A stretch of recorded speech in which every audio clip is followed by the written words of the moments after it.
Andy, ¿cómo estás? Muchas gracias. Bienvenido a este espacio Marcas con Contenido. Las personas que nos escuchan a través de Spotify o que nos ven a través de YouTube son fervientes seguidores de una conversación que hemos iniciado sobre cómo es que las marcas buscan alguna mejor conexión con la cultura. Seguramente mucho de nuestra audiencia te conoce o te ha leído. Andy es experto en branding, vamos a hablar un poco qué significa eso. Es conferencista, autor de bestseller, y que está de paso en Chile porque vino al evento de la Asociación de Marketing Digital. Me tocó participar también de ese evento.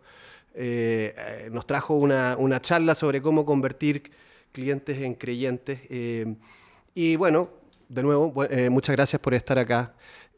¿Cómo es ser experto en marcas en tiempos de donde parece que las personas creen poco o que al menos rehúsan ser enmarcadas, encasilladas? Está buenísimo. Bueno, primero que nada, gracias por la invitación y gracias por el espacio. Creo que volver a poner en valor la conversación es algo muy atípico en tiempos de chats, ¿no? Sí. Donde todo parece que se resuelve en una pantalla. Así que enhorabuena a todo el equipo por abrir este canal, este espacio que nos hace pensar antes de hablar y después accionar, después de escuchar. Tengo que disentir un poco contigo. La mayoría de marcas han generado esto que tú bien describes. O sea, disiento en parte, no al 100%. Muchas marcas no han cumplido su promesa. Yo siempre digo que una gran marca es una gran promesa cumplida. Aquella marca que no cumple su promesa está defraudando a aquellas personas, ¿no?, que tenían una expectativa puesta en ellas. Sin embargo, ¿qué está pasando hoy con aquellas marcas que sí están cumpliendo su promesa? Están de alguna manera empezando a remoldear la percepción que se tiene de las marcas. Originalmente, hace muchos años, la marca nace por una necesidad muy racional, que era unos ganaderos del norte de Europa sacaban al ganado a pastar y a la tarde, cuando iban a recoger el ganado, se mezclaban las vacas. Y esto generaba grandes conflictos entre ellos porque decía, es mi vaca, esto dicho en escandinavo, pero como no hablo escandinavo lo voy a decir en español, esta es mi vaca, no es mi vaca, no es tu vaca, no es mi vaca, y esto generaba conflicto. Hasta que un día vino un granjero, y lo bueno de la historia es que no fue un científico del MIT, fue un granjero, ¿no?, un ganadero, que vino y dijo, ¿por qué no marcamos las vacas? Porque si marcamos las vacas, vamos a poder identificarlas, vamos a poder reconocerlas y vamos a poder diferenciarlas, ¿sí? Y ahí empezó ese proceso que se llama brand, ¿no?, que es como marcar. De ahí viene el concepto original de brand, que viene de marcar. Pero claro, desde aquellos ganaderos escandinavos a hoy, a esta charla acá, hoy este programa es una marca. Este espacio fantástico es una marca, tú eres una marca, yo soy una marca, mi compañía Totem es una marca, Santiago de Chile es una marca, Chile es una marca, la AMDD es una marca. Entonces, si todo es una marca, ¿podemos reduccionar todo a un fin comercial o mercantil o tenemos que pensar en la marca como algo diferente a lo que creíamos? Sí, y yo reflexionaba a medida que tú me estabas dando esta mirada más amplia de lo que es una marca y no solo asociada a algo como comercial. Y también atendiendo a esta definición, a este concepto de marco. Marca es un marco, en el fondo algo que te circunscribe, que te pone unos límites también dentro de lo que es y lo que no es. Y claro, y uno ve las nuevas generaciones, por ejemplo, como rehuyen de la política o los líderes políticos, como antes sí los seguían, o las instituciones, las mismas empresas. Pareciera que nuevas generaciones son menos leales a estas marcas o a algunos tipos de marcas. Y puede ser por lo que tú dices, esta cosa de como que a lo mejor las marcas lo han hecho mal, o es que las audiencias están también menos leales o con menos disposición a vincularse con marcas. Hay una doble mirada sobre el problema. Sí, tendemos quizás equivocadamente a ver el mundo siempre con una mente binaria, ¿no? Derecha, izquierda, blanco, negro, sur o norte, comprometido o no comprometido. Sin embargo, están pasando cosas que empiezan, no te quiero decir que son cisnes negros, ¿no?, porque esas son palabras grandes, pero que sí que están empezando a demoler mitos, ¿no? Mito número 1, los jóvenes no se comprometen y no les importa la política. Hace muy poquito en la República Argentina, un outsider de la política como Javier Milei es aupado a la presidencia de la Nación, consiguiendo más votos que ningún otro presidente en la historia democrática reciente de la Argentina, pero sobre todo aupado por los jóvenes. Y si vos ibas a un meeting, eran todos jóvenes. Jóvenes comprometidos, jóvenes con sueños, jóvenes con esperanza, jóvenes que tenían una expectativa puesta en una promesa. Porque hoy Milei es una promesa, no ha asumido todavía, no sabemos lo que va a pasar. Hay jóvenes en España. Ahora mismo tenemos un tema muy conflictivo también en España con el tema de la amnistía, y hay muchos jóvenes que están saliendo a manifestarse y expresarse pacíficamente a que se escuche su voz. Con lo cual, es verdad que hay jóvenes que les importa todo, no sé si se puede decir un pepino, y hay muchos jóvenes que sí les importa. Igual que hay muchos adultos que no les importa nada y hay muchos adultos que les importa. Creo que lo interesante sobre el tema de la política es que creo que es la primera vez en mucho tiempo en que los ciudadanos empiezan a ser conscientes de cómo la política afecta su vida positiva o negativamente. Durante muchos años mucha gente dijo la política no es lo mío, no me interesa, pero claro, la política al final deviene en leyes o en ordenanzas, en legislación, en códigos que afectan tu vida. Entonces, a quién elegís va a afectar cómo vas a vivir, o cuántos impuestos vas a pagar, o cuántos impuestos no vas a pagar, o de qué manera vas a poder cohabitar en un entorno que promueva la unión o que promueva la brecha, la polarización o los extremismos. Yo creo que son tiempos apasionantes y por cerrar mi respuesta, en todo caso, este marco mental que es una marca, es un marco que casi no tiene límite cuando es una gran marca. Porque si entendemos al branding como el alma de una marca, el alma no puede ser contenida, ¿sí? Entonces rompe ese paradigma de enmarcar. Y entonces ahí es donde empieza a aparecer algo interesante, que es que lo viejo no termina de morir y lo nuevo no termina de nacer. Y en el medio estamos teniendo esa conversación. Entonces, más que las personas no tengan disposición de adherir a o meterse dentro del marco o esta marca, es que probablemente están reemplazando las marcas. O sea, a lo mejor no sigo la marca de un partido político, pero termino sumándome a otro tipo de marcas, una causa, un movimiento, qué sé yo. ¿Por qué crees que lo digital o la digitalización hace tan urgente el hacer una mirada, no sé si más profesional, pero más detenida sobre lo que es la construcción de una marca? Y lo pongo también porque me da la sensación de que a partir de la digitalización se ha perdido esta idea de marcas potentes, recordadas, qué sé yo. No, puede que sea una cuestión subjetiva.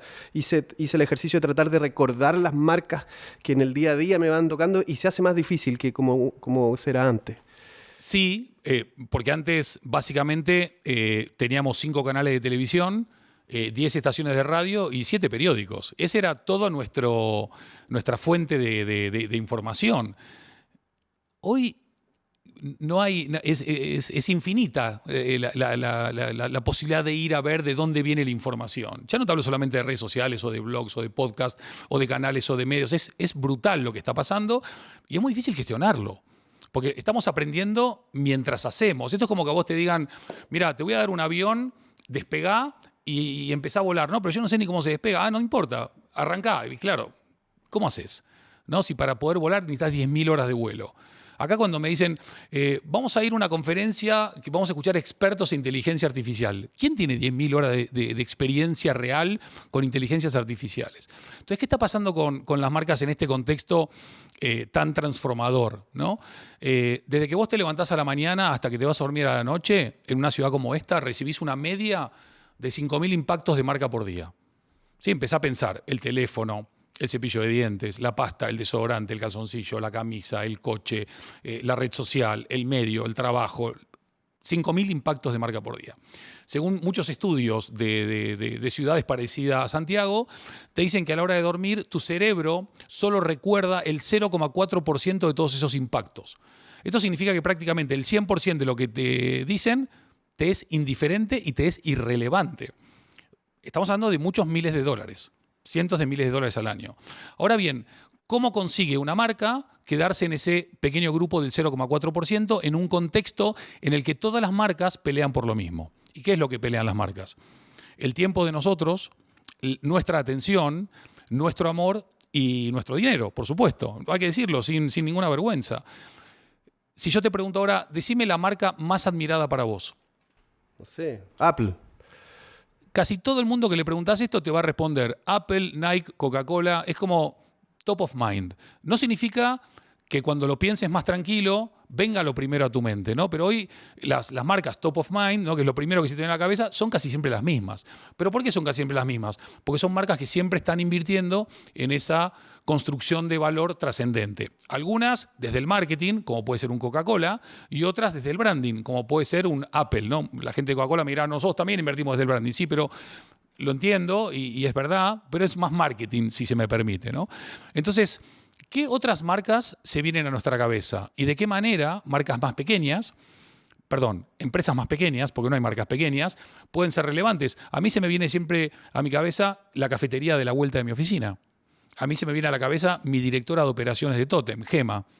A mí se me viene a la cabeza ahora mismo Singapur, de donde acabo de volver y me quedé hecho un fan, o Japón también. Entonces, las marcas ya no son solamente funcionales, no son solamente transaccionables, no son solamente una herramienta para vender más. Las marcas que de verdad se han posicionado y han entendido este proceso de digitalización como una transformación más profunda, que es una transformación cultural, están conquistando no solamente nuestra mente, sino también nuestro corazón. ¿Y por qué digo el corazón? Porque estamos en un momento en lo que todo lo que se pueda digitalizar, se va a digitalizar. Y todo lo que se pueda automatizar, se va a automatizar. Todo menos una cosa. Y esa cosa son las emociones humanas. Entonces, ¿cómo hacemos para mantenernos humanos, poniendo lo humano en el centro? Y cuando digo lo humano en el centro, digo desde adentro hacia afuera. Porque si adentro de tu organización no están contentos, inspirados, comprometidos y motivados, que se preparen los clientes. Te debe pasar cuando tratas de explicarle la importancia del branding a las organizaciones, me refiero ya a las empresas, a las que tienen un fin de negocio. Es que al final todo esto hay que transformarlo en una conversación de negocio. Por supuesto. Para alguien tiene que ser un buen negocio invertir en branding. Y yo intuyo que todo esto que me acaba de describir es un buen negocio. Pero cuando compites, por ejemplo, con alguien que te promete que a través de la performance o de la automatización voy a conseguir resultados más inmediatos, y entonces las compañías tienden a evaluar dónde gasto mis $1.000, los meto en performance, los meto en marketing, o hago algo que tenga que ver con gestión de mi marca. Ya. Está muy bien. Lo primero que habría que decirles a todas las personas es: no todas las marcas tienen los mismos objetivos, ni las mismas audiencias, ni los mismos presupuestos, ni el mismo equipo, ni las mismas necesidades o urgencias o visión de futuro. Con lo cual, todo lo que decimos hay que tomarlo con pinzas, porque no aplica todo a todos, ¿sí? Igual que tampoco la performance es para todos tampoco, ¿no? Pero entonces, lo que les puedo decir es lo siguiente. El punto número 1. Voy a dar datos que no opinión para los no creyentes en el poder del branding. Hoy por hoy, de las grandes compañías del mundo, aproximadamente entre el 35 y el 40% del valor de estas compañías es el brand value, es el valor de la marca. Si vos agarrás una compañía que hoy está valorada en $100.000 millones, $40.000 millones es el valor de la marca. Reitero, el valor de la marca, $40.000 millones. Segundo punto, cuando vos estudiás la contribución de los tangibles y de los intangibles a las empresas que conforman el índice Standard & Poor's 500, en la década de los 80, por decirlo de alguna manera más clara, prácticamente el 80-90% del valor de la empresa eran los tangibles, bienes tangibles, edificios, flota, todo lo que se puede tocar. Ahora, mientras estamos hablando acá, no voy a decir el año porque esta es una charla que va a quedar por muchos años, para que siempre que el que la vea piensa que es actual de ahora. Hoy, mientras hablamos, el 90% del valor de las compañías del S&P 500 son los intangibles. Y le agrego a la marca, que ya lo dije antes, el nombre, la reputación, las patentes, los diseños, etcétera, etcétera, etcétera. Entonces, claro, cuando a mí me dicen, sí, pero esto del branding, no sé qué, es difícil de tocar, digo, mira, agarré el ranking de las 100 empresas más valiosas del mundo. ¿Qué tienen todas en común? Marca. La marca coincide que las 100 empresas más valiosas del mundo, por lo menos más de la mitad, tienen las marcas más valiosas del mundo. Entonces, si vos ves que la marca genera valor, que es la única inversión o el único activo que conforme pasan los años crece y no decrece, que la marca además genera, primero, que tu talento no se quiera ir. No digo retener, me escuchaste, que se quiera quedar, pero también atraer el talento. Por otro lado, si vos tenés una buena marca, potente, querida, admirada, podés generar mayores márgenes en relación a los productos o los servicios de la competencia. Pero además, lo que dice la historia es que en los últimos 100 años las compañías que han invertido de manera consistente y constante en la marca salen más fortalecidas de las crisis, ganan cuota de mercado mucho más rápido, generan mayores niveles de atracción para accionistas, inversores y demás, y además pueden cambiar las cosas, porque tienen ese poder y tienen ese respaldo económico para hacerlo. Está bueno que hagamos una diferenciación para quien no lo tenga claro de las personas que nos escuchan entre branding y marketing. Que son dos cosas disciplinas que conviven, pero que son ciertamente distintas. Estaría bueno que nos ayudaras con esa diferenciación para quienes nos escuchan. Bueno, el branding y el marketing es como cuando vos vas a cenar y decís, bueno, ¿qué hago? ¿Bebo o como? No, las buenas cenas, ¿qué tienen? Las dos cosas, ¿no? Las buenas marcas necesitan del branding como del marketing. Ahora bien, durante muchísimos años, el branding, por alguna razón que desconozco, no estuvo en la conversación. Siempre se hablaba de marketing y dentro del marketing entraba todo. La realidad es que el branding es la génesis de cualquier proyecto, porque es cuando empezás a preguntar cuál es el propósito, cuál va a ser el talento, cuál va a ser la cultura, cuáles van a ser los valores. Todo lo que define esa personalidad y esa propuesta de valor y esa promesa es el branding. O sea, en términos bíblicos sería el génesis, ¿no? El inicio. Pero claro, ¿me alcanza con crear todo eso o tengo que darle una voz para ir a competir en la arena, ¿no? Y esa voz, ese accionar de la marca hacia el exterior es el marketing. Con lo cual, ni como ni bebo, como y bebo. De hecho, hace 10 años, mucha gente me decía, sí, pero en los departamentos, viste que se usaba la palabra departamento dentro de las compañías. Digo, lo de los departamentos es viejo, es como hablar de silos dentro de la compañía. De hecho, para terminar con esta discusión entre el branding y el marketing, vengo a proponer una solución salomónica. Y me dijeron, ¿y qué vas a proponer? Voy a proponer una denominación nueva que es brandketing, que es el branding y el marketing, que es el alma y la voz. Fin de la discusión, pongámonos a trabajar. Si no tiene ningún sentido, perder tiempo en eso. Ahora, claro, quizás probablemente como lo describiste como el génesis, es como probablemente la estrategia o ese comienzo. Quizás las marcas más antiguas lo hicieron una vez y lo dejaron ahí y se dedicaron a comunicar, a enviar mensajes y no volvieron a pensar en ese como proyecto o en esa mirada inicial. Probablemente eso también ha pasado, que el branding fue. Y no se mueve. Está buenísimo lo que dijiste y ahora me di cuenta que dije algo incompleto, porque cuando dije, en términos bíblicos, dije el branding es el génesis y todo lo demás. Porque claro, si vos definís todo eso y después no le das vida, se muere antes de nacer. La importancia de la marca es cómo la vivís cada día. Porque yo te puedo decir a vos, mira, el propósito de Totem Branding, que es la compañía que yo cofundé y que dirijo, es ayudar a crear o transformar marcas que unan a las personas. ¿Sí? Está divino, es espectacular, es un propósito súper elevado. Ahora, ¿lo estoy haciendo? Si yo no me levanto cada día y estoy ayudando a las marcas a unir a las personas, yo estoy fallando a mi propósito. Pero yo no necesito escribir mi propósito en una pared o en una web o en un manual de marca. Tengo que interiorizarlo. Lo mismo que los valores. Lo mismo que la cultura. Eso es algo que hay que vivir cada día.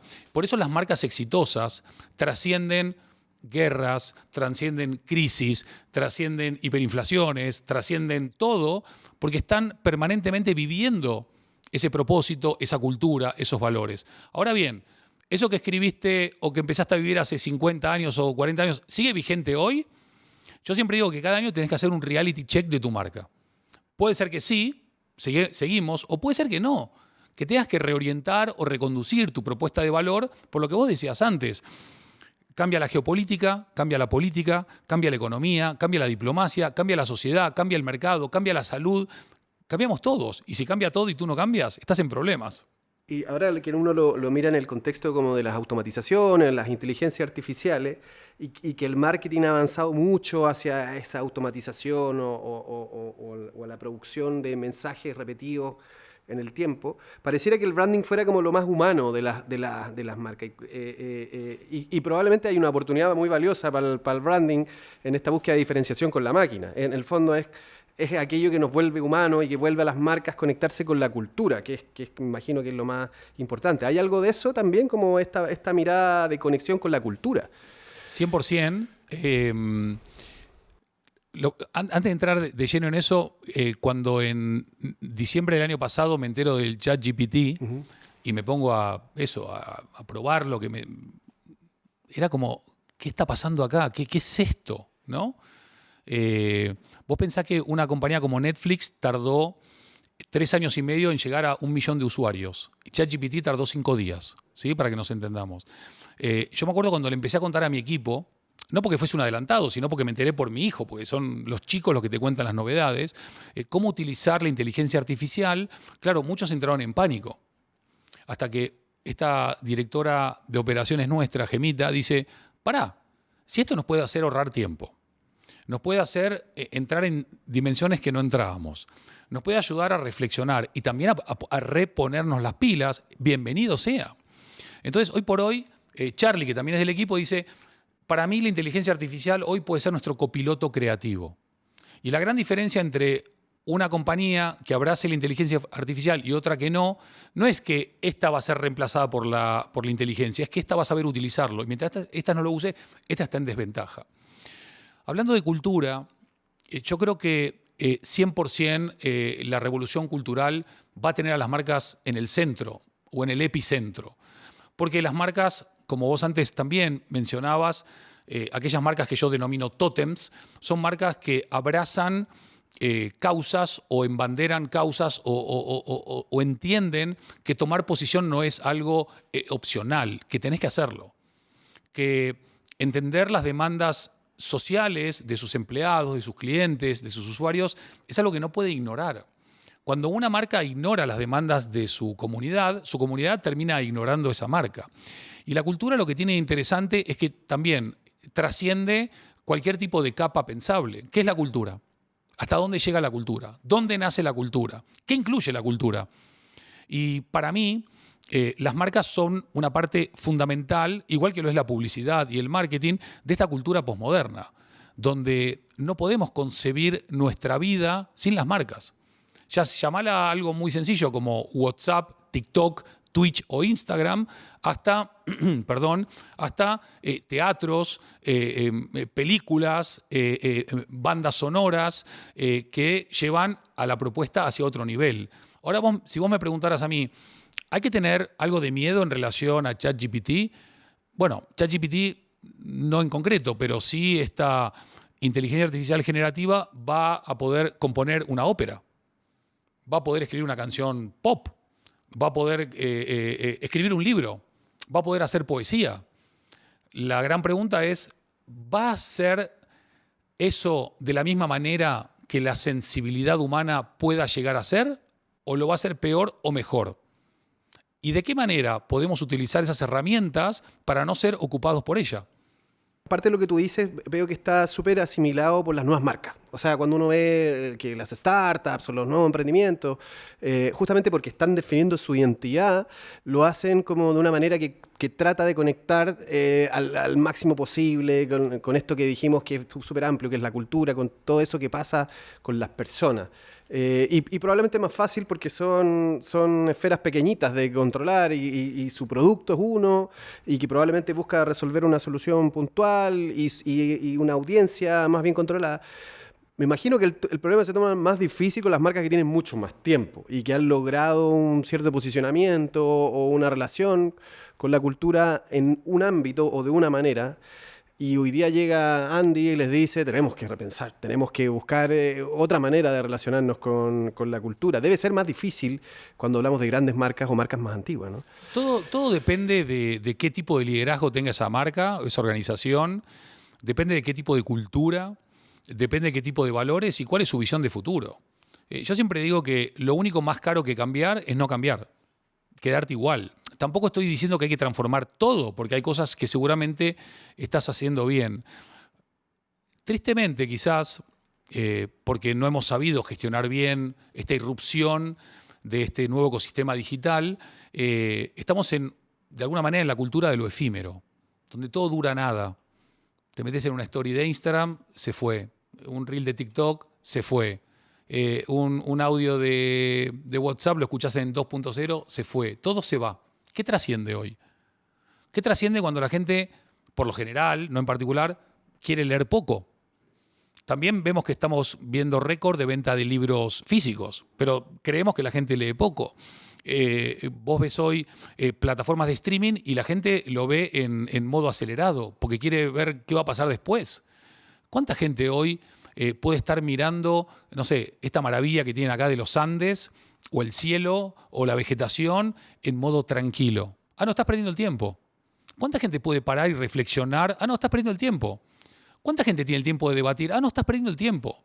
Pero perdón, si el tiempo es una construcción del ser humano, ni lo perdemos ni lo ganamos. Uno de los grandes desafíos para todos los líderes del siglo XXI es la habilidad para gestionar el tiempo. Y todos creemos que dominamos el tiempo y lo más divertido es que el tiempo nos domina a nosotros.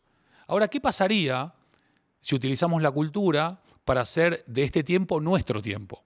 Un tiempo de cambio, un tiempo de introspección, un tiempo de debate, donde no tengamos que estar pensando en clickbaits, en audiencias, en trending topics, sino realmente voy a hablar con lo más honesto que tengo en mi corazón. Y si después no me ve nadie, no me ve nadie. Porque es muy fácil tirar 3 o 4 tweets para que la gente venga a escucharte. Pero yo conozco cada vez más gente, desde mi hijo Felipe a mi amigo Adrián, que devoran podcast, que están buscando conocimiento. Hay un hambre de querer aprender y de querer mejorar brutal. Lo que pasa es que el ruido a veces nos confunde. Y creo que la cultura tiene que tener como parte de su compromiso con la sociedad el quitar el ruido y volver a poner lo trascendente en el centro. Pasa que las marcas a veces no están tan dispuestas como para dedicarle tiempo a algo más que una comunicación de cómprame, una comunicación transaccional, como la llamas tú. Eso es.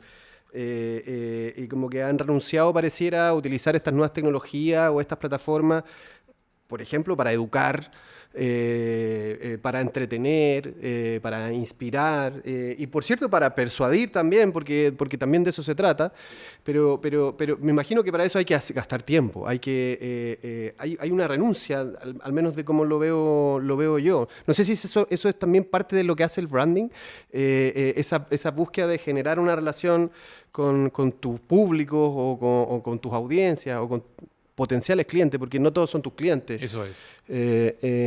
Forma parte también del branding eso. Sí, ahí diste en el medio de la diana, ¿no? En el centro de la diana, porque una de las cosas importantes que genera una buena marca es una comunidad. Si sos Totem, es una comunidad de creyentes. Si sos una marca, es una comunidad de personas. Está todo bien con todas, ¿no? ¿Qué significa crear esa comunidad? Significa que tu marca tiene una propuesta de valor lo suficientemente atractiva y significativa para estas personas que, bueno, tenés que ir a hablarles. Ellas quieren venir a escucharte. Este es el gran cambio paradigmático hasta ahora. Cuando se inicia la primera fase de las redes sociales, todo era broadcasting puro, que es de donde veníamos. Uh-huh. Tú hablas, y el que me quiera escuchar me escucha, el que no. Después pasamos de la unidireccionalidad a la bidireccionalidad. Vamos a empezar a conversar. ¿Sí? Y de repente esa conversación, ¡pum!, explotó. Hoy la conversación, ¿quién la empieza?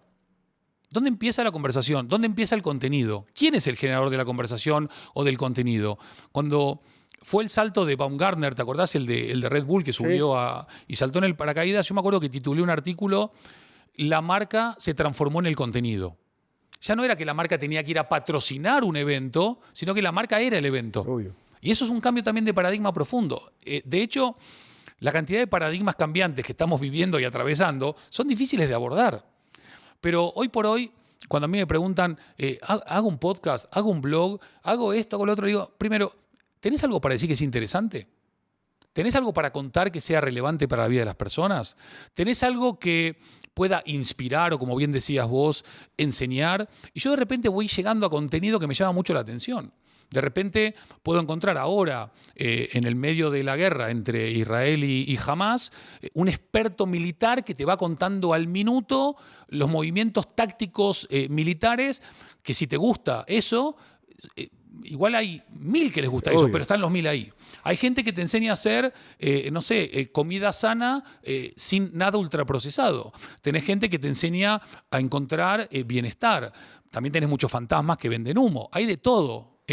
Pero al final las redes sociales son una proyección de nuestra sociedad, son una extensión de nuestra sociedad, son un espejo de nuestra sociedad. El que quiera pensar, no, nosotros somos una sociedad espectacular y las redes sociales son... No, Y dentro de las redes sociales vas a encontrar mucho ruido, vas a encontrar mucho odio, pero ¿sabes cuál es? En los últimos 10 años, la emoción más detectada por la tecnología dentro de las redes sociales, la palabra es joy. Joy en inglés se puede traducir como felicidad. Y el emoji los 3 emojis más utilizados, por ejemplo, en Instagram, que está creciendo a lo bestia, el número 1 es amor, love, el número 2 es ojitos de amor y el número 3 es besito de amor. O sea, 1, 2 y 3 es amor. Entonces tenemos felicidad por un lado, amor por el otro, y todo el mundo está convencido de que las redes sociales son un ring de boxeo. Porque nos encanta que nos vendan miedo, que nos vendan polarización. Bueno, no es que nos encante, es que a ciertos poderes les encanta que nosotros entendamos eso. Y hay marcas que vienen a pelear en contra de eso.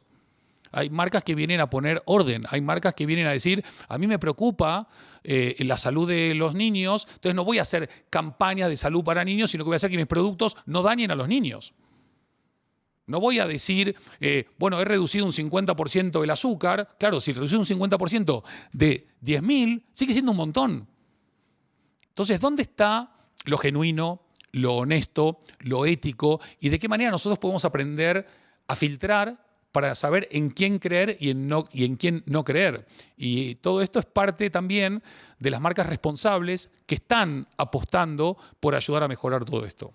Parece tan complejo entonces o tan amplio el territorio del branding que parece también una tarea demasiado grande para que quede como responsable el líder de marketing o el director de marketing de una compañía. Buenísimo. Me parece que es como una preocupación. ¿Quién debería ser en las compañías el responsable de velar por el branding o por la gestión de la marca? Parece que es como del CEO para abajo, porque se relaciona con el producto, se relaciona con el propósito, se relaciona con el impacto de tu cadena productiva en el entorno ambiental. ¿Cómo lo haces tú cuando tienes que ir a conversar con una compañía, decir, veamos lo del branding? Me parece que hay que ir por arriba, muy arriba. Muy arriba. Cuanto más arriba, mejor. Y si te vienen a buscar, mejor que si vos los vas a buscar a ellos. Yo he tenido la suerte de trabajar con increíbles líderes, tanto hombres como mujeres, fundadores de la compañía o presidentes de la compañía o CEOs de la compañía que creen incondicionalmente en el valor de la marca, el valor del branding. Entonces, a tu pregunta, yo lo que respondería es, mira, en el pasado los empleados eran los embajadores de la marca, en el presente son la marca. Entonces, ¿quiénes son la marca? Desde el presidente o la presidenta hasta el último becario que acaba de entrar ayer a la mañana. Todos son la marca. Entonces, claro, ¿quién es el responsable? El líder. El líder es el responsable máximo de que todos vivan la marca. Y vivir la marca es vivir el propósito, vivir los valores, vivir la cultura, etcétera, etcétera, etcétera. Ahora bien, ¿dónde radica para mí el problema? En 3 lugares. El punto número 1, Departamento de Recursos Humanos, o de Capital Humano, o de Talento. Ahora, viste, le cambian el nombre como para parecer más humano, pero bueno, Recursos Humanos. Vos vas a Recursos Humanos y le preguntás, ok, hola, ¿qué tal? Bien, bien. Una pregunta, ¿cuál es el propósito de esta empresa? Ah, no, yo soy Recursos Humanos. Ya, pero todas las personas, de alguna manera, tienen que ver con tu departamento y viceversa. No, pero yo estoy acá con el payroll y con no sé qué, con los beneficios, no sé qué. Si Capital Humano o Talento, Recursos Humanos no vive el branding en primera persona para impregnar a todos y cada uno de los empleados, mal vamos. Segundo punto, el líder es una persona que siempre está liderando, nunca mejor dicho, pero no desde un puesto jerárquico, sino desde un puesto de acción. Él vive la marca y él da el ejemplo, y no hay nada más poderoso que el ejemplo para que esa marca pueda vivirse. Y lo tercero, para demoler otro mito, el branding no es complejo, porque de hecho todas las compañías, todas las instituciones, todas las organizaciones, todos los medios, todas las universidades, todos están haciendo branding. La diferencia es que la mayoría lo está haciendo de manera no profesional o de manera no estratégica o de manera desorganizada. Cuando tú... Es que el rebranding suele ser esta idea de que uno le pide a un diseñador que te haga el logo. No, el logo es lo de menos. El logo es lo de menos. De hecho, vos podés tener una marca que en su expresión visual no tenga el poder porque ha sido un mal diseñador el que estuvo trabajando ahí, pero sí es una marca que tiene un buen liderazgo, que cree lo que hace, que la experiencia de la marca es espectacular, que las relaciones con sus empleados y con sus clientes y con sus proveedores es espectacular, al final eso es la marca. Cómo te hacen sentir es la marca. Lo que vos vivís es la marca. La percepción que vos tenés es la marca. Yo cuando voy a un lugar y pregunto, ustedes de la experiencia que dan a sus empleados y clientes, ¿cuántos dirían que están contentos? No NPS ni nada. Si preguntas, sí. La mayoría de empresarios del mundo te va a decir, en mi compañía el 80% de mis clientes recibe un trato excelente. Eso te lo dicen, estos son datos, son estudios, no es la opinión de Andy, ¿no? Después vas a los clientes y le decís, de esta compañía, ¿ustedes qué tipo de trato reciben? El 8% te dice excelente. El gap entre lo que cree el que da el servicio y el que recibe el servicio es de 80 a 8. Es una burrada. Ahora bien, si vos me preguntás a mí, ¿a quién debería escuchar yo? El del 8. No tengas ninguna duda. ¿Eso qué implica? Que un CEO o una CEO que tiene 50 años, que tiene muy buen bonus, que vive muy bien, que tiene el chofer, que tiene la secretaria, que vive increíble, se tiene que volver a remangar y volver a cambiar cosas. Y la transformación digital no es difícil, porque bueno, me voy de Salesforce a SAP, me voy de iOS a Android, me voy de tablet a no sé qué. La transformación de herramientas, de hardware es fácil. Cambiar el mindset es el verdadero desafío. Y no es un tema de edad, porque yo justamente hoy tuve la suerte de encontrarme con un CEO de una compañía muy, muy, muy grande y muy admirada acá de Chile, que es un tipo que tiene sus años, pero es un pibe. Es un pibe en actitud, es un pibe en compromiso, es un pibe en pasión, es un pibe con la experiencia de un no pibe, que es para mí la gran combinación, ¿no?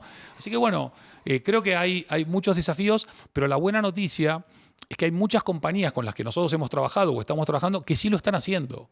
Y no ven el branding como gasto, sino como inversión. Y todas ellas están mejorando las performances, están aumentando los niveles de compromiso, están aumentando los niveles de rentabilidad, de ingreso, de presencia. Y al final, lo que termina pasando es que se dan cuenta de por qué no lo hicimos antes. Está un cliché, esta idea como de la innovación, la búsqueda de lo nuevo, y todas las empresas están volcadas a la innovación. Cuando alguien te pide consejo en términos de estrategia de marca, ¿es como la innovación como un fin en sí mismo o la innovación como un medio para conseguir más valor? ¿Qué les recomiendas tú a tus clientes? Es decir, me imagino que no les vas a decir que abracen todo lo nuevo porque es nuevo.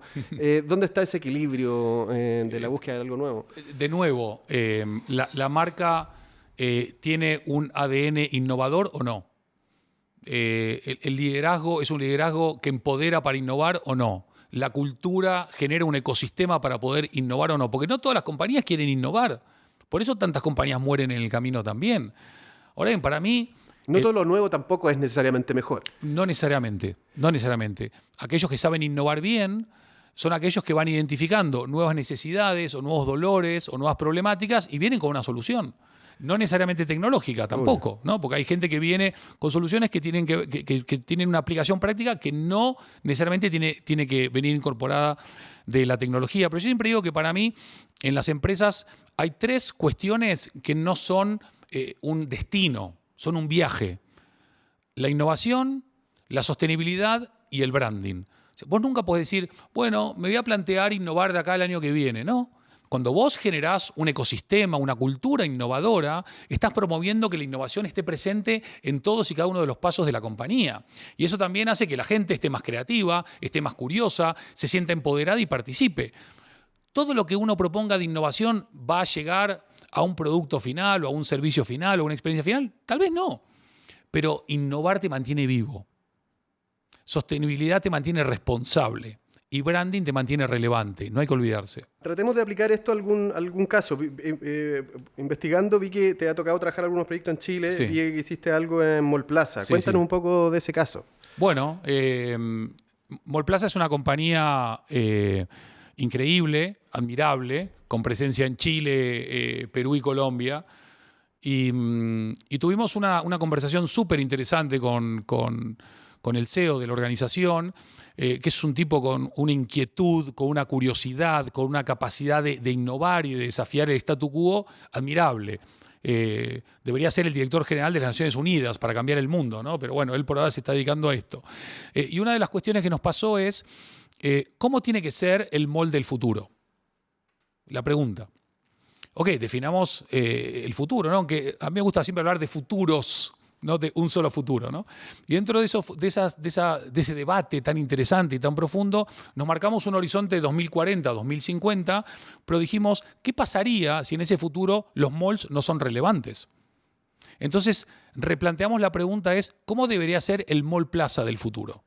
¿Qué tiene que empezar a hacer la compañía hoy para llegar al futuro preparada? No para predecir el futuro, sino para construirlo desde ahora.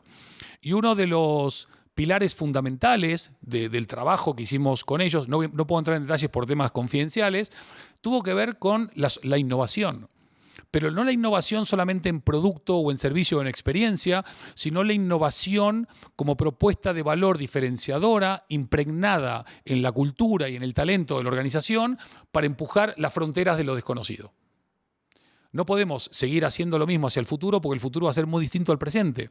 Con lo cual necesitamos que ese liderazgo innovador, creativo y valiente representado en Fernando y en sus directores y en sus deputies y en sus cuadros se mantuviese vivo y cada día fuese un nuevo desafío. Aparte del corto plazo, que evidentemente no hay que mantener el avión volando, ¿no? Pero además del corto plazo, evitar ser rehenes del corto plazo. Proyectar a futuro y empezar a innovar desde ahora para llegar antes y mejor a donde los demás van a llegar seguramente mucho peor. Eso obliga como un ejercicio de abstracción, de como tratar de desprenderse de tus productos y servicios y tratar de como capturar una esencia asociada a tu marca. Tú imagínate, si yo te digo ahora, ok, decime cómo va a ser este programa dentro de 30 años. Y capaz que vos me decís, bueno, yo me imagino un robot con una cámara, otro robot con otra cámara, un robot con 800.000 millones de gigas de inteligencia artificial preguntando y un robot invitado, ¿sí? Y todo por vía satélite hasta Marte, porque vamos a tener seguramente para entonces colonias en Marte, ¿no? Eso es lo que probablemente pienses a la primera. Y después, cuando empezamos a discutir, decimos, pero pará, ¿qué pasaría si justamente lo interesante en el futuro es lo humano? No lo robótico. ¿Y qué pasaría si en vez de tener todo tan automatizado y digitalizado, en vez de que esto sea uno más de muchos más, lo hacemos diferente a todo lo demás? ¿Qué pasaría si en vez de conversar de a dos, podemos generar una charla de cerebros conectados que estén acelerados hacia el futuro para poder traer al presente lo que hoy estamos tratando de adivinar, pero que del futuro nos están mandando? Vi un video, a propósito de lo que dices, vi un video el otro día de Seth Godin, o Seth Godin, no sé cómo se pronuncia allá. Godin.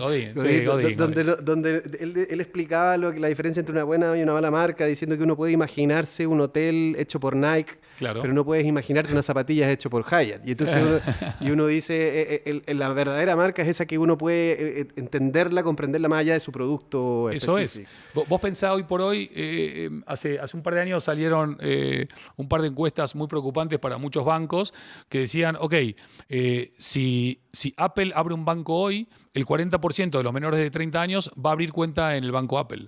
Si Google abre un banco hoy, el 35% de los jóvenes va a abrir cuenta en Google. Y así, ¿no? Con Tesla y con otras marcas. La pregunta es, ¿por qué la mayoría de bancos, no todos, algunos lo hacen muy bien, la mayoría de bancos están con la barrera de entrada tan baja para que venga un outsider a disrupcionarlos? Haciendo casi todo lo mismo, contando casi todo lo mismo, el cliente es lo primero, el cliente es lo importante, todo lo que cuentan todos, después vas al banco y te morís en trámites y no te resuelven nunca nadie, y si te dan una hipoteca te matan con la tasa. Exagero con fines didácticos, ¿no? Porque, insisto, hay bancos que sí lo hacen bien.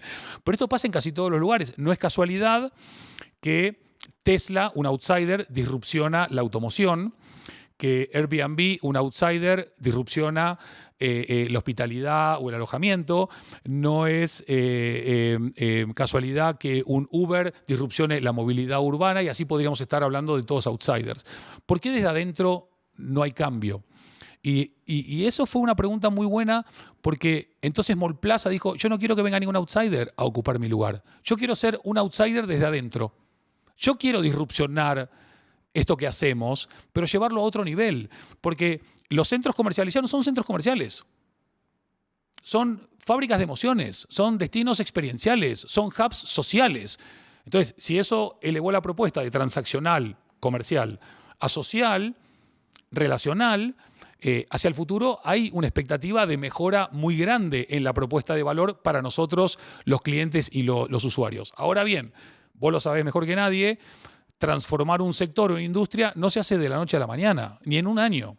Por eso el horizonte de 2040 parece lejano, pero es pasado mañana. Hay que creer, hay que creer. Hay que creer y creérsela, sí, las dos cosas. Voy a colgarme del concepto de disrupción para ayudarte a algo que tú deslizaste al principio y que lo había dejado como para el final porque me interesó hacer un zoom en específico y que es un ejemplo de disrupción. Y Milei. Quiero hablar de Milei, y porque es una marca. En Milei, el presidente electo de Argentina. Tú como argentino, resides en Madrid, pero me imagino que sigues de cerca los avances, los aconteceres de la discusión política en Argentina. Probablemente Milei es un ejemplo de disrupción. Es una marca que yo diría hace un par de años no existía. Un outsider que viene a comerse marcas establecidas de la política, de partidos políticos, de liderazgos políticos, y que se acaba de adjudicar por amplio margen la presidencia. Analicémoslo desde el punto de vista de marca. ¿Cómo ves el fenómeno? No, para mí el fenómeno Milei es un fenómeno de construcción de marca espectacular. De hecho, en el perfil de Totem Branding de LinkedIn pusimos un posteo sobre cómo se construyó la marca Milei en 2 años, y es el posteo con más comentarios, con más compartir y con más likes de la historia de nuestros posteos, y llevamos 3 años posteando todas las semanas. Y se armó un debate espectacular. Cuéntanos algo de eso. ¿Qué decía ese posteo? No, ese posteo dice esto, ¿no? Que puede un outsider de la política en 2 años llegar a presidente de un país como Argentina. No, bueno, hay que leerlo, si no le contamos todo. Pero básicamente, mira, yo primero lo que quiero decir es, a mí me genera esperanza. Luego el tiempo pone a todo el mundo en su lugar, pero a mí me genera esperanza. Argentina estaba en un bucle negativo. Ya no te hablo solamente de la tasa de inflación o de los niveles de desocupación o del problema para crear empleo. Te hablo de mafia, te hablo de narcotráfico, pero sobre todo te hablo de hambre, te hablo de pobreza y te hablo de miles y miles de argentinos que se van a vivir afuera porque perdieron el horizonte de futuro. Llega una persona como Milei con un lenguaje y en el centro de su mensaje está la palabra libertad. Y grita, ¡viva la libertad, carajo! Igual que hoy se habla mucho de innovación y de sostenibilidad en las empresas, porque nunca se habla de lo que abunda, sino de lo que carece, hablar de libertad quizás tenía que ver con algo que el argentino le estaba esperando y necesitando, que era romper 20 años prácticamente de hegemonía kirchnerista y buscar un camino diferente. Ahora bien, ¿le va a ir bien a Milei? No lo sabemos. Le deseamos lo mejor. Yo creo que no hay ningún argentino que no pueda desearle lo mejor a su presidente, porque si le va bien a Milei es que le va bien a la Argentina y le va bien a los argentinos. Y yo creo que la construcción del mensaje de Milei es un mensaje que tiene 3 o 4 patas importantes. El primero, los jóvenes, el futuro, la esperanza. Supo conectar directo con esa comunidad que hablábamos antes y los jóvenes se movilizaron creyendo en esto. 2, tenemos que acabar con la casta, tenemos que acabar con la corrupción, tenemos que acabar con las mafias, tenemos que acabar con el clientelismo y todo lo demás. ¿A quién no le gusta ese mensaje? Bueno, los que comen de todo eso no les gusta el mensaje, pero la mayoría quiere que cambie eso. 3, casi sin recursos, casi sin equipos, casi sin estructura, tuvo que ir a buscarse la vida hablando en medios de comunicación, buscando cualquier tipo de entrevista y tratando de ocupar un espacio mediático de media ganada, no de media pagada, que es muy importante también, ¿no? Y lo cuarto, a mí me encantó cuando fue el debate, el último debate, fue un debate raro, ¿no? Porque los dos jugaron a no perder, no jugaron a ganar. Y al día siguiente apareció un meme que decía, en el debate Milei no parecía un político, por eso lo voy a votar. Hay políticos buenos, hay que decirlo, pero la gente, como bien apuntabas al comienzo, perdió un poco su esperanza en que los políticos que crearon el problema puedan solucionar el problema. Con lo cual ahora se le da la oportunidad a un outsider que no asumió todavía el cargo y ya lo están triturando. La izquierda, la extrema izquierda, vuelve el golpismo, ruido de sables, la venta de órganos, todas cosas que el tipo no dijo que iba a hacer. Y no creo que las haga tampoco. Porque si las hace, yo también voy a estar en contra de eso. Porque no creo que ningún ciudadano que ha peleado por la democracia esté en contra de perder la democracia. Pero no creo que sea el caso. Creo que es parte del relato del mal perdedor. Si nos remitimos como a estos símbolos por el que optan las marcas cada vez que tienen que construir su identidad, aquí hay algunos símbolos que fueron elegidos, qué sé yo, la figura del león, hay unos colores, hay un estereotipo, qué sé yo, que es como irreverente, es un loco, es un poco loco. Hay una construcción ahí de símbolos. ¿Cómo ves eso? No, yo creo que hoy por hoy, en este mundo de la imagen, cada imagen juega un rol. Lo interesante del león, que nace de cuando él empieza a posicionarse, ¿no?, ya como candidato, él dice, no me acuerdo literalmente las palabras, decía, yo no vengo acá a buscar un rebaño de ovejas, yo vengo acá a escuchar el rugido de los leones. En otras palabras, él lo que decía es, yo no quiero que me sigan, yo quiero que ustedes sean. ¿Cómo? Pero si acá estamos siempre al revés, el tipo cambia la conversación. Están los estereotipos de las marcas, probablemente serían locos, ¿o no? ¿Qué sería? Mira, justo hablábamos acá con la Ale de los arquetipos de Jung y no sé qué. Una cosa son los arquetipos, otra cosa es una sociedad que quiere etiquetar rápido. El loco, bueno, y otros. Ok, mi mujer, que es para mí la persona más clarividente y más inteligente de todo lo que va a pasar y pasará, y aparte siempre la clava, y siempre discuto con ella y siempre termina teniendo la razón, lo cual me fastidia. Hoy le dije un mensaje, siempre adivinás todo, es una fenómena, no te voy a discutir más. Ella me decía, postularte para ser presidente en Argentina contra el aparato del peronismo, siendo un outsider, tenés que estar loco. Primero porque te van a hacer pomada en la campaña.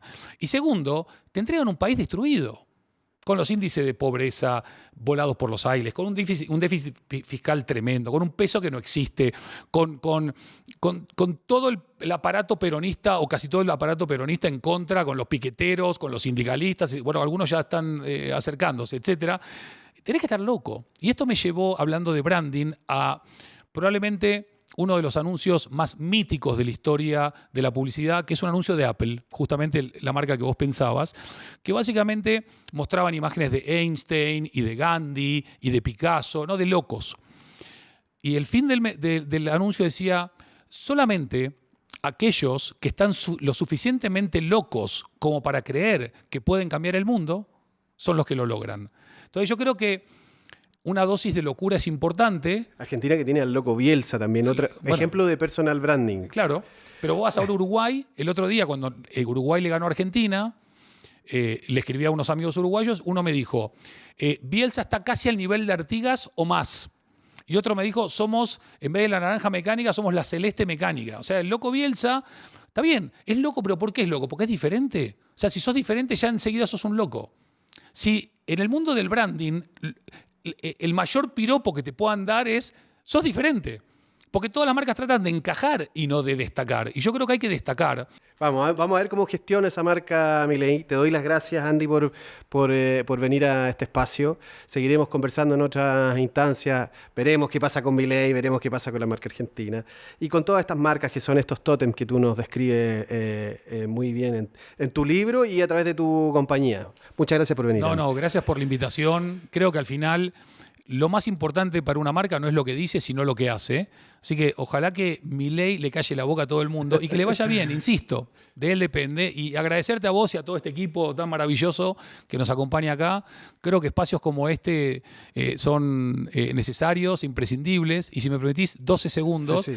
Le preguntaron a Joe Rogan, que es el tipo que más gana y el más visto o el más escuchado de podcaster de todo el mundo. Le dijeron, esta onda de entrevistas cortitas, de entrevistas efímeras, no sé qué. Y dijo, no. Para mí las buenas entrevistas tienen que durar entre 2 y 3 horas, ¿no? Entonces, Esta charla no sé cuánto duró, pero seguramente estemos más cerca de Joe Rogan que Sí, de otra cosa. Así que ojalá será el- estamos en el Muchas buen gracias. camino. A vos. Muchas gracias, Andy. Muchas gracias.